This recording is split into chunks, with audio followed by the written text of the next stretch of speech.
هو الناس اللي بتاكل كتير ومش بتتخن دول حرقهم فعلا أعلى من غيرهم؟ تعالى لما أوضح لك حاجة مهمة.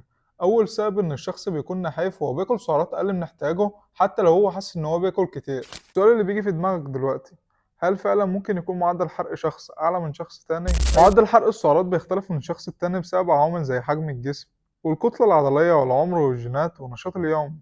وكمان في حاجة اسمها نيت، وهي الحركة اللي انت بتعملها خلال يومك وانت مش حاسس، زي انك تمشي وتتحرك وتقف، ودي بتعمل فرق كبير قوي في اجمالي السعرات اللي احنا بنحرقها. بس في نقطة، مش معنى ان الشخص نحيف يبقى الحرق عنده خارق، وكمان مش معنى ان الشخص وزنه بيزيد بسهولة يبقى الحرق عنده ضعيف جدا.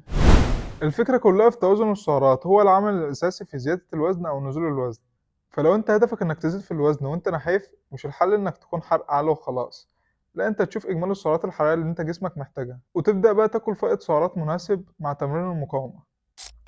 وبس كده يا سيدي، لو استفدت اعمل فولو عشان اللي جاي يفيدك أكتر إن شاء الله.